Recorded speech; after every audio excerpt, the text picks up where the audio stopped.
The wait is over. We are jumping right into part 2 of the adventure of the Priory School, and I hope you guys are enjoying it. Let me know. I would love to hear from you. It always makes my day to hear from listeners, so if you want to get in touch, anotherworldaudiobooks@gmail.com is the most direct route, but if you want to put it on social media, that's cool too, and then the whole world can see it. Check out the merch store as well, if you want to, anotherworldaudiobooks.com. You can click on merch. We got some really cool hand-drawn designs by yours truly. Hope you guys like them, and if you want to support the show, it's a great way to do it. If not, though, I'll keep making a podcast as always. Thank you to our patrons for supporting the show. If you want to become a patron, go to anotherworldaudiobooks.com. In case you hadn't noticed, anotherworldaudiobooks.com is kind of the hub for everything, so make sure to check that out and get your free audiobook there too. There's a free audiobook available if you go to that website. And yeah, thanks for just telling other people about the podcast. Helps so much. Without further ado, let's get into it. I give you part 2 of the adventure of the Priory School. The day was just breaking when I woke to find the long, thin form of Holmes by my bedside. He was fully dressed and had apparently already been out. "I have done the lawn and the bicycle shed," said he. "I have also had a rumble through the ragged shawl. Now, Watson, there is cocoa ready in the next room. I must beg you to hurry, for we have a great day before us." His eyes shone, and his cheek was flushed with the exhilaration of the master workman who sees his work lie ready before him. A very different Holmes, this active, alert man, from the introspective and pallid dreamer of Baker Street. I felt, as I looked upon that supple figure, alive with nervous energy, that it was indeed a strenuous day that awaited us. And yet it opened in the blackest disappointment. With high hopes, we struck across the peaty, russet moor, intersected with 1,000 sheep paths, until we came to the broad, light green belt which marked the morass between us and Holderness. Certainly, if the lad had gone homeward, he must have passed this, and he could not pass it without leaving his traces. But no sign of him or the German could be seen. With a darkening face, my friends strode along the margin, eagerly observant of every muddy stain upon the mossy surface. Sheep marks there were in profusion, and at one place some miles down, cows had left their tracks. Nothing more. "Check number 1. Said Holmes, looking gloomily over the rolling expanse of the moor. "There is another morass down yonder, and a narrow neck between. Hello, hello, hello. What have we here?" We had come on a small black ribbon of pathway. In the middle of it, clearly marked on the sodden soil, was the track of a bicycle. "Hurrah!" I cried. "We have it!" But Holmes was shaking his head, and his face was puzzled and expectant rather than joyous. "A bicycle, certainly, but not the bicycle," said he. "I am familiar with 42 different impressions left by tires. This, as you perceive, is a Dunlop, with a patch upon the outer cover. Heidegger's tires were Palmer's, leaving longitudinal stripes. Aveling, the mathematical master, was sure upon that point. Therefore it is not Heidegger's tracks." "The boys, then?" "Possibly, if we could prove a bicycle to have been in his possession, but this we have utterly failed to do. This track, as you perceive, was made by a rider who was going from the direction of the school." "Or towards it?" No, my dear Watson. The more deeply sunk impression is, of course, the hind wheel, upon which the weight rests. You can perceive several places where it has passed across and obliterated the more shallow mark of the front one. It was undoubtedly heading away from the school. It may or may not be connected with our inquiry, but we will follow it backwards before we go any farther." We did so, and at the end of a few hundred yards lost the tracks as we emerged from the boggy portion of the moor. Following the path backwards, we picked out another spot where a spring trickled across it. Here, once again, was the mark of the bicycle, though nearly obliterated by the hooves of cows.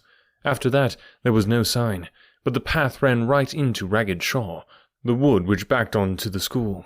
From this wood the cycle must have emerged. Holmes sat down on a boulder and rested his chin in his hands. I had smoked 2 cigarettes before he moved. Well, said he at last.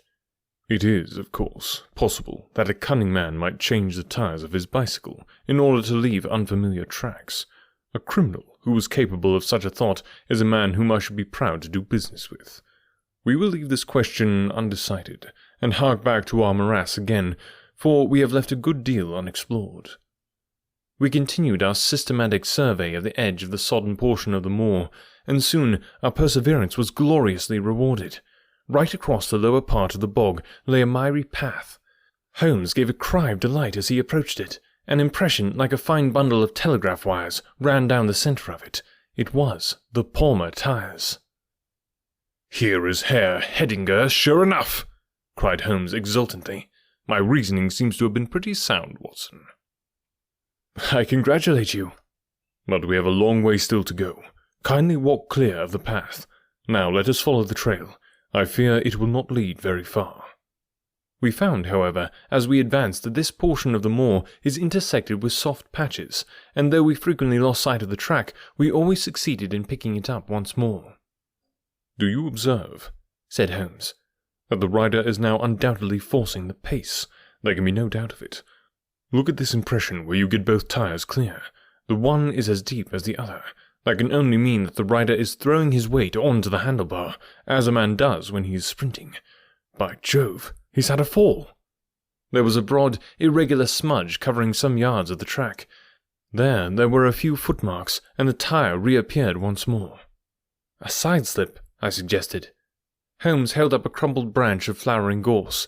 To my horror, I perceived that the yellow blossoms were all dabbed with crimson. On the path, too, and among the heather, were dark stains of clotted blood. "Bad," said Holmes. "Bad. Stand clear, Watson. Not an unnecessary footstep. What do I read here? He fell wounded. He stood up. He remounted. He proceeded. But there is no other track. Cattle on this side path. He was surely not gored by a bull. Impossible.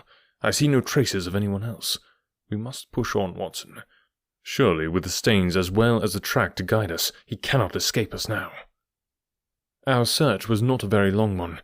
The tracks of the tire began to curve fantastically upon the wet and shining path. Suddenly, as I looked ahead, the gleam of metal caught my eye from amid the thick gorse bushes.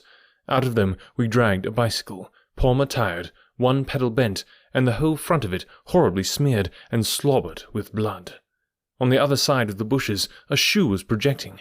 We ran round, and there lay the unfortunate rider. He was a tall man, full-bearded, with spectacles, one glass of which had been knocked out. The cause of his death was a frightful blow upon the head, which had crushed in part of his skull. That he could have gone on after receiving such an injury said much of the vitality and courage of the man. He wore shoes, but no socks, and his open coat disclosed a nightshirt beneath it. It was undoubtedly the German master. Holmes turned the body over reverently and examined it with great attention. He then sat in deep thought for a time, and I could see by his ruffled brow that this grim discovery had not, in his opinion, advanced us much in our inquiry. "It is a little difficult to know what to do, Watson," said he at last. "My own inclinations are to push this inquiry on, for we have already lost so much time that we cannot afford to waste another hour. On the other hand, we are bound to inform the police on the discovery, and to see that this poor fellow's body is looked after." "I could take a note back." "But I need your company and assistance." "Wait a bit. There is a fellow cutting peat up yonder. Bring him over here, and he will guide the police." I brought the peasant across, and Holmes dispatched the frightened man with a note to Dr. Huxtable. "Now, Watson," said he, "we have picked up 2 clues this morning. One is the bicycle with the Palmer tire, and we see what that has led to.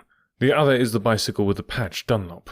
Before we start to investigate that, let us try to realize what we do know, so as to make the most of it, and to separate the essential from the accidental. First of all, I wish to impress upon you that the boy certainly left of his own free will. He got down from his window, and he went off, either alone or with someone.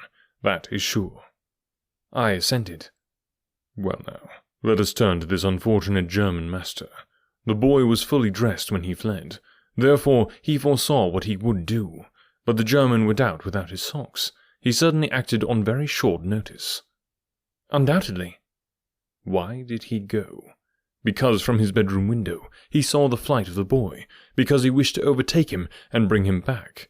He seized his bicycle, pursued the lad, and in pursuing him met his death." "So it would seem." "Now I come to the critical part of my argument. The natural action of a man in pursuing a little boy would be to run after him. he would know that he could overtake him. But the German does not do so. He turns to his bicycle. I am told that he was an excellent cyclist. He would not do this if he did not see that the boy had some swift means of escape. The other bicycle. Let us continue our reconstruction. He meets his death 5 miles from the school, not by a bullet, mark you, which even a lad might conceivably discharge, but by a savage blow dealt by a vigorous arm. The lad, then, had a companion in his flight, and the flight was a swift one, since it took 5 miles before an expert cyclist could overtake them. Yet we survey the ground round the scene of the tragedy. What do we find? A few cattle tracks, nothing more. I took a wide sweep round, and there is no path within 50 yards. Another cyclist could have nothing to do with the actual murder, nor were there any human footmarks. "Holmes," I cried, "this is impossible." "Admirable," he said. "A most illuminating remark. It is impossible, as I stated, and therefore I must in some respect have stated it wrong. Yet you saw for yourself. Can you suggest any fallacy?" "He could not have fractured his skull in a fall." "In a morass, Watson." "I am at my wit's end." "Tut, tut, we have solved some worse problems. At least we have plenty of material, if we can only use it. Come then, and having exhausted the Palmer, let us see what the Dunlop with a patched cover has to offer us." We picked up the track and followed it onward for some distance, but soon the moor rose into a long, heath-tufted curve, and we left the watercourse behind us. No further help from tracks could be hoped for. At the spot where we saw the last of the Dunlop Tower, it might equally have led to Holderness Hall, and stately towers of which rose some miles to our left, or to a low grey village which lay in front of us and marked the position of the Chesterfield highroad. As we approached the forbidding and squalid inn, with the sign of a gamecock above the door, Holmes gave a sudden groan and clutched me by the shoulder to save himself from falling. He had had one of those violent strains of the ankle which leaves a man helpless. With difficulty, he limped up to the door, where a squat, dark, elderly man was smoking a black clay pipe. "How are you, Mr. Reuben Hayes?" said Holmes. "Who are you, and how'd you get my name so pat?" the countryman answered, with the suspicious flash of a pair of cunning eyes. "Well, it's printed on the board above your head. It's easy to see a man who is master of his own house. I suppose you haven't such a thing as a carriage in your stables?" "No, I have not." "I can hardly put my foot on the ground." "Don't put it on the ground." "But I can't walk." "Well then, hop." Mr. Reuben Hayes' manner was far from gracious, but Holmes took it with admirable good humour. "Look here, my man," said he. "This is really rather an awkward fix for me. I don't mind how I get on." "Neither do I," said the morose landlord. "The matter is very important. I would offer you a sovereign for the use of a bicycle." The landlord pricked up his ears. "Where do you want to go?" "To Holderness Hall." "Pals of the Duke, I suppose," said the landlord, surveying our mud-stained garments with ironical eyes. Holmes laughed good-naturedly. "He'll be glad to see us, anyhow." "Why?" "Because we bring him news of his lost son." The landlord gave a very visible start. "What? You're on his track?" "He has been heard of in Liverpool. They expect to get him every hour."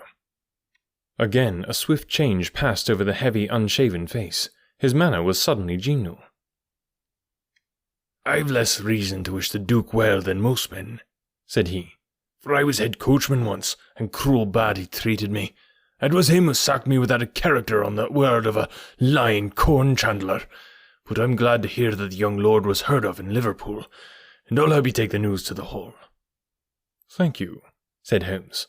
"We'll have some food first. Then you can bring round the bicycle." "I haven't got a bicycle."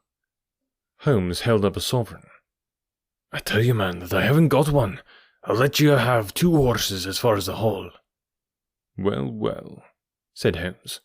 "We'll talk about it when we've had something to eat." When we were left alone in the stone-flagged kitchen, it was astonishing how rapidly that sprained ankle recovered. It was nearly nightfall, and we had eaten nothing since early morning, so that we spent some time over our meal. Holmes was lost in thought, and once or twice he walked over to the window and stared earnestly out. It opened on to a squalid courtyard. In the far corner was a smithy where a grimy lad was at work. On the other side were the stables. Holmes sat down again after one of these excursions, when he suddenly sprang out of his chair with a loud exclamation. "By heaven, Watson, I believe that I've got it!" he cried. Yes, it must be so. Watson, do you remember seeing any cow tracks today?" "Yes, several." "Where?" "Well, everywhere. They were at the morass, and again on the path, and again near where poor Heidinger met his death." "Exactly. Well now, Watson, how many cows did you see on the moor?" "I don't remember seeing any." "Strange, Watson, that we should see tracks along our line, but never a cow on the whole moor. Very strange, Watson, eh?" "Yes, it is strange." "Now, Watson, make an effort. Throw your mind back. Can you see those tracks upon the path?" "Yes, I can." "Can you recall that the tracks were sometimes like that, Watson?" He arranged a number of breadcrumbs in this fashion, and sometimes like this, and occasionally like this. Can you remember that? "No, I cannot." "But I can. I could swear to it. However, we will go back at our leisure and verify it. What a blind beetle I have been, not to draw my conclusion." "And what is your conclusion?" "Only that it is a remarkable cow which walks, canters, and gallops. By George, Watson, it was no brain of a country publican that thought of such a blind as that. The coast seems to be clear, save for that lad in the smithy. Let us slip out and see what we can see." There were two rough-haired, unkempt horses in the tumble-down stable. Holmes raised the hind leg of one of them and laughed aloud. "Old shoes, but newly shod. Old shoes, but new nails. This case deserves to be a classic. Let us go across to the smithy." The lad continued his work without regarding us. I saw Holmes's eye darting to right and left among the litter of iron and wood which was scattered about the floor. Suddenly, however, we heard a step behind us, and there was the landlord, his heavy eyebrows drawn over his savage eyes, his swarthy features convulsed with passion. He held a short, metal-headed stick in his hand, and he advanced in so menacing a fashion that I was right glad to feel the revolver in my pocket. "You infernal spies!" the man cried. "What are you doing here?" "Why, Mr. Reuben Hayes," said Holmes coolly. "One might think that you were afraid of our finding something out." The man mastered himself with a violent effort, and his grim mouth loosened into a false laugh, which was more menacing than his frown. "You're welcome to all you can find out in my smithy," said he. "But look here, mister, I don't care for folk poking about my place without my leave, so the sooner you pay your score and get out of this, the better I shall be pleased." "All right, Mr. Hayes, no harm meant," said Holmes. "We have been having a look at your horses, but I think I'll walk, after all. It's not far, I believe." "Not more than 2 miles to the Hall gates. That's the road to the left." He watched us with sullen eyes until we had left his premises. We did not go very far along the road, for Holmes stopped the instant that the curve hid us from the landlord's view. "We were warm, as the children say, at that inn," said he. "I seem to grow colder every step that I take away from it. No, I can't possibly leave it." "I am convinced," said I, "that this Reuben Hayes knows all about it. A more self-evident villain I never saw." "Oh, he impressed you in that way, did he? There are the horses. There's the smithy. Yes, it is an interesting place, this Fighting Cock. I think we shall have another look at it in an unobtrusive way." A long, sloping hillside, dotted with grey limestone boulders, stretched behind us. We had turned off the road and were making our way up the hill, when, looking in the direction of Holderness Hall, I saw a cyclist coming swiftly along. "Get down, Watson," cried Holmes, with a heavy hand upon my shoulder. We had hardly sunk from view when the man flew past us on the road. Amid a rolling cloud of dust, I caught a glimpse of a pale, agitated face, a face with horror in every lineament, the mouth open, the eyes staring wildly in front. It was like some strange caricature of the dapper James Wilder whom we had seen the night before. "The Duke's secretary," cried Holmes. "Come, Watson, let us see what he does." We scrambled from rock to rock until, in a few moments, we had made our way to a point from which we could see the front door of the inn. Wilder's bicycle was leaning against the wall beside it. No one was moving about the house. nor could we catch a glimpse of any faces at the window. Slowly, the twilight crept down as the sun sank behind the high towers of Holderness Hall. Then, in the gloom, we saw the 2 side lamps of a trap light up in the stable yard of the inn, and shortly afterwards heard the rattle of hooves as it wheeled out into the road and tore off at a furious pace in the direction of Chesterfield. "What do you make of that, Watson?" Holmes whispered. "It looks like a flight." "A single man in a dog-cart, as far as I could see. Well, it certainly was not Mr. James Wilder, for there he is at the door." A red square of light had sprung out of the darkness. In the middle of it was the black figure of the secretary, his head advanced, peering out into the night. It was evident that he was expecting someone. Then, at last, there were steps in the road, a second figure was visible for an instant against the light, the door shut, and all was black once more. 5 minutes later, a lamp was lit in a room upon the first floor. "It seems to be a curious class of custom that is done by the Fighting Cock," said Holmes. "The bar is on the other side." "Quite so. These are what one may call the private guests. Now what in the world is Mr. James Wilder doing in that den at this hour of the night, and who is the companion who comes to meet him there? Come, Watson, we must really take a risk and try to investigate this a little more closely."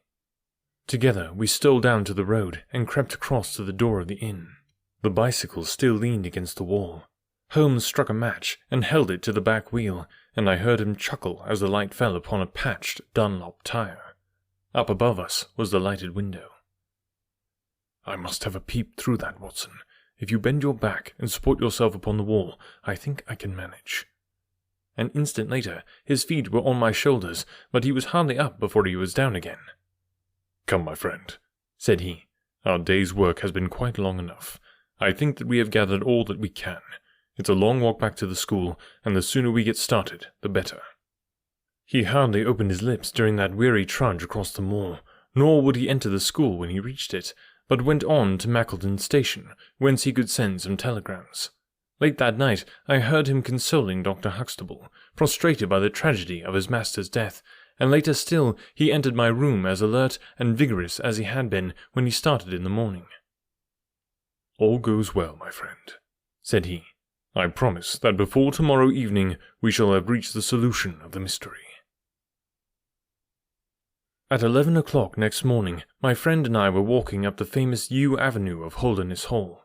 We were ushered through the magnificent Elizabethan doorway and into his Grace's study. There we found Mr. James Wilder, demure and courtly, but with some trace of that wild terror of the night before still lurking in his furtive eyes and in his twitching features. "You have come to see his Grace? I am sorry, but the fact is that the Duke is far from well. He has been very much upset by the tragic news. We received a telegram from Dr. Huxtable yesterday afternoon, which told us of your discovery." "I must see the Duke, Mr. Wilder." "But he is in his room." "Then I must go to his room." "I believe he is in his bed." "I will see him there." Holmes's cold and inexorable manner showed the secretary that it was useless to argue with him. "Very good, Mr. Holmes. I will tell him that you are here." After an hour's delay, the great nobleman appeared. His face was more cadaverous than ever, his shoulders had rounded, and he seemed to me to be an altogether older man than he had been the morning before. He greeted us with a stately curtsy and seated himself at his desk, his red beard streaming down on the table. "Well, Mr. Holmes," said he, but my friend's eyes were fixed upon the secretary, who stood by his master's chair. "I think, Your Grace, that I could speak more freely in Mr. Wilder's absence." The man turned a shade paler and cast a malignant glance at Holmes. "If your Grace wishes—" Yes, you had better go. Now, Mr. Holmes, what have you to say?" My friend waited until the door had closed behind the retreating secretary. "The fact is, Your Grace," said he, "that my colleague, Dr. Watson, and myself had an assurance from Dr. Huxtable that a reward had been offered in this case. I should like to have this confirmed from your own lips." "Certainly, Mr. Holmes." "It amounted, if I am correctly informed, to £50,000 to anyone who will tell you where your son is?" "Exactly." And another 1,000 to the man who will name the person or persons who keep him in custody? Exactly. Under the latter heading is included, no doubt, not only those who may have taken him away, but also those who conspire to keep him in his present position. Yes, yes, cried the Duke impatiently. If you do your work well, Mr. Sherlock Holmes, you will have no reason to complain of niggardly treatment. My friend rubbed his thin hands together with an appearance of avidity, which was a surprise to me, who knew his frugal tastes. I fancy that I see your Grace's cheque-book upon the table, said he. I should be glad if you would make me out a cheque for £6,000. It would be as well, perhaps, for you to cross it. The Capital and Counties Bank, Oxford Street branch, are my agents. His Grace sat very stern and upright in his chair, and looked stonily at my friend. Is this a joke, Mr. Holmes? It is hardly a subject for pleasantry. Not at all, your Grace. I was never more earnest in my life. What do you mean, then? I mean that I have earned the reward. I know where your son is, and I know some, at least, of those who are holding him. The Duke's beard had turned more aggressively red than ever against his ghastly white face. Where is he? He gasped. He is, or was last night, at the Fighting Cock Inn, about 2 miles from your park gate. The Duke fell back in his chair. And whom do you accuse? Sherlock Holmes's answer was an astounding one. He stepped swiftly forward and touched the Duke upon the shoulder. I accuse you, said he. And now, your Grace, I'll trouble you for that cheque. Never shall I forget the Duke's appearance as he sprang up and clawed with his hands like one who was sinking into an abyss. Then, with an extraordinary effort of aristocratic self-command, he sat down and sank his face into his hands. It was some minutes before he spoke. How much do you know? He asked at last, without raising his head. I saw you together last night. Does anyone else beside your friend know? I have spoken to no one. The Duke took a pen in his quivering fingers and opened his cheque-book. I shall be good as my word, Mr. Holmes. I am about to write your cheque, however unwelcome the information which you have gained may be to me. When the offer was first made, I little thought the turn which events might take. But you and your friend are men of discretion, Mr. Holmes. I hardly understand, your Grace. I must put it plainly, Mr. Holmes. If only you too know of this incident, there is no reason why it should go any farther. I think £12,000 is the sum that I owe you, is it not? But Holmes smiled and shook his head. I fear, your Grace, that matters can hardly be arranged so easily. There is the death of this schoolmaster to be accounted for. But James knew nothing of that. You cannot hold him responsible for that. It was the work of this brutal ruffian whom he had the misfortune to employ. I must take the view, your Grace, that when a man embarks upon a crime, he is morally guilty of any other crime which may spring from it. Morally, Mr. Holmes. No doubt you are right, but surely not in the eyes of the law. A man cannot be condemned for a murder at which he was not present, and which he loathes and abhors as much as you do. The instant that he heard of it, he made a complete confession to me, so filled was he with horror and remorse. He lost not an hour in breaking entirely with the murderer. Oh, Mr. Holmes, you must save him, you must save him! I tell you that you must save him! The Duke had dropped the last attempt at self-command, and was pacing the room with a convulsed face and with his clenched hands raving in the air. At last he mastered himself, and sat down once more at his desk. I appreciate your conduct in coming here before you spoke to anyone else, said he.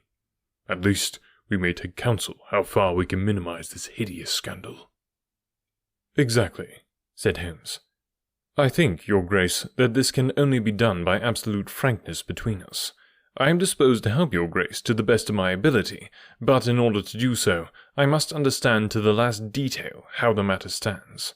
I realize that your words apply to Mr. James Wilder, and that he is not the murderer.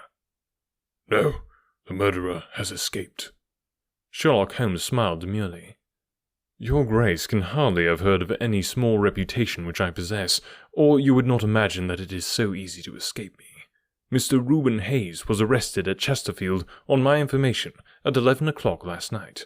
I had a telegram from the head of the local police before I left the school this morning." The Duke leaned back in his chair and stared with amazement at my friend.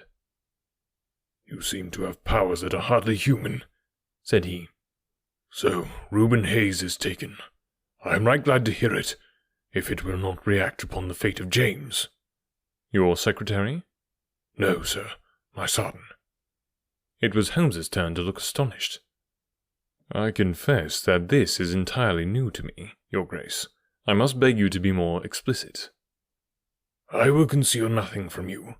I agree with you that complete frankness, however painful it may be to me, is the best policy for this desperate situation to which James's folly and jealousy have reduced us. When I was a very young man, Mr. Holmes, I loved with such a love as comes only once in a lifetime. I offered the lady marriage, but she refused it on the grounds that such a match might mar my career. Had she lived, I would certainly never have married anyone else. She died, and left this one child, whom for her sake I have cherished and cared for. I could not acknowledge the paternity to the world, but I gave him the best of educations, and since he came to manhood I have kept him near my person. He surmised my secret, and has presumed ever since upon the claim which he has upon me, and upon his power of provoking a scandal which would be abhorrent to me. His presence had something to do with the unhappy issue of my marriage. Above all, he hated my young, legitimate heir from the first with a persistent hatred. You may well ask me why, under these circumstances, I still kept James under my roof. I answer that it was because I could see his mother's face in his, and that for her dear sake there was no end to my long suffering. All her pretty ways, too, there was not one of them which he could not suggest and bring back to my memory. I could not send him away. But I feared so much lest he should do Arthur, that is, Lord Saltire, a mischief, that I dispatched him for safety to Dr. Huxtable's school. James came into contact with this fellow Hayes, because the man was a tenant of mine, and James acted as agent. The fellow was a rascal from the beginning, but in some extraordinary way James became intimate with him. He had always a taste for low company. When James determined to kidnap Lord Saltire, it was of this man's service that he availed himself. You remember that I wrote to Arthur upon that last day. Well, James opened the letter, and inserted a note asking Arthur to meet him in a little wood called the Ragged Shaw, which is near to the school. He used the Duchess's name, and in that way got the boy to come. That evening James bicycled over. I am telling you what he has himself confessed to me. And he told Arthur, whom he met in the woods, that his mother longed to see him, that she was awaiting him on the moor, and that if he would come back into the wood at midnight, he would find a man with a horse who would take him to her. Poor Arthur fell into the trap. He came to the appointment, and found this fellow Hayes with a led pony. Arthur mounted, and they set off together. It appears, though this James only heard yesterday, that they were pursued, that Hayes struck the pursuer with his stick, and that the man died of his injuries. Hayes brought Arthur to his public house, the Fighting Cock, where he was confined in an upper room under the care of Mrs. Hayes, who is a kindly woman, but entirely under the control of her brutal husband. Well, Mr. Holmes, that was the state of affairs when I first saw you 2 days ago. I had no more idea of the truth than you. You will ask me what was James's motive in doing such a deed. I answer that there was a great deal which was unreasoning and fanatical in the hatred which he bore my heir. In his view, he should himself have been heir of all my estates, and he deeply resented those social laws which made it impossible. At the same time, he had a definite motive also. He was eager that I should break the entail, and he was of opinion that it lay in my power to do so. He intended to make a bargain with me, to restore Arthur if I would break the entail, and so make it possible for the estate to be left to him by will. He knew well that I should never willingly invoke the aid of the police against him. I say that he would have proposed such a bargain to me, but he did not actually do so, for events moved too quickly for him, and he had not time to put his plans into practice. What brought all his wicked scheme to wreck was your discovery of this man Heidegger's dead body. James was seized with horror at the news. It came to us yesterday as we sat together in this study. Dr. Huxtable had sent a telegram. James was so overwhelmed with grief and agitation that my suspicions, which had never been entirely absent, rose instantly to a certainty, and I taxed him with the deed. He made a complete and voluntary confession. Then he implored me to keep his secret for 3 days longer, so as to give his wretched accomplice a chance of saving his guilty life. I yielded, as I have always yielded, to his prayers, and instantly James hurried off to the Fighting Cock to warn Hayes and give him the means of flight. I could not go there by daylight without provoking comment, but as soon as night fell, I hurried off to see my dear Arthur. I found him safe and well, but horrified beyond expression by the dreadful deed he had witnessed. In deference to my promise, and much against my will, I consented to leave him there for 3 days under the charge of Mrs. Hayes, since it was evident that it was impossible to inform the police where he was without telling them also who was the murderer, and I could not see how that murderer could be punished without ruin to my unfortunate James. You asked for frankness, Mr. Holmes, and I have taken you at your word, for I have now told you everything without an attempt at circumlocution or concealment. Do you in turn be as frank with me? I will, said Holmes. In the first place, Your Grace, I am bound to tell you that you have placed yourself in a most serious position in the eyes of the law. You have condoned a felony, and you have aided the escape of a murderer, for I cannot doubt that any money which was taken by James Wilder to aid his accomplice in his flight came from Your Grace's purse. The Duke bowed his assent. This is indeed a most serious matter.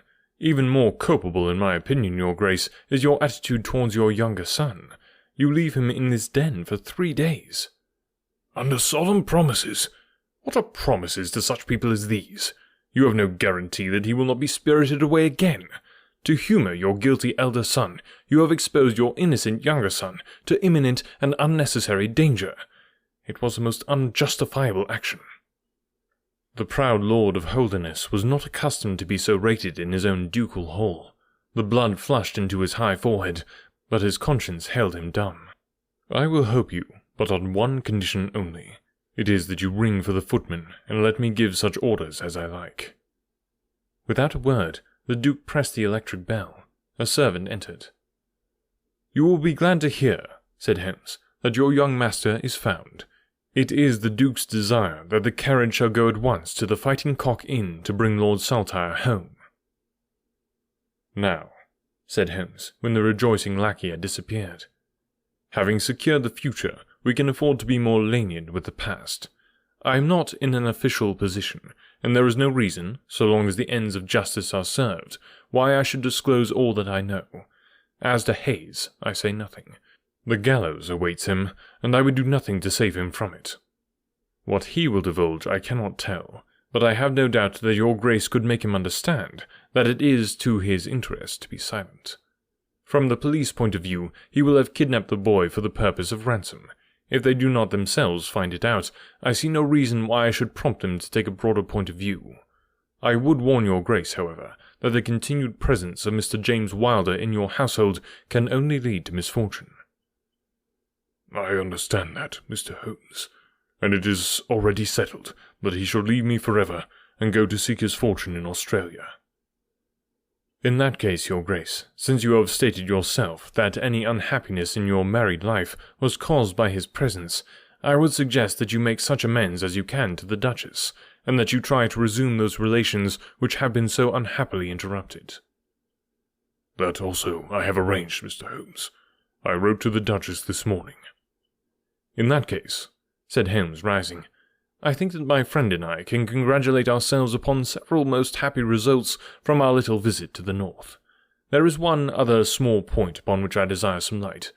This fellow Hayes had shod his horses with shoes which counterfeited the tracks of cows. Was it from Mr. Wilder that he learned so extraordinary a device? The Duke stood and thought for a moment, with a look of intense surprise on his face. Then he opened a door and showed us into a large room furnished as a museum. He led the way to a glass case in a corner and pointed to the inscription.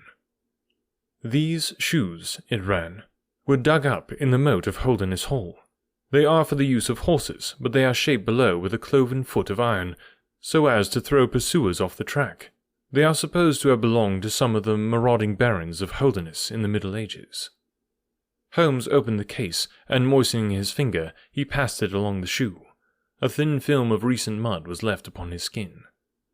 "Thank you," said he, as he replaced the glass. "It is the second most interesting object that I have seen in the north." "And the first?"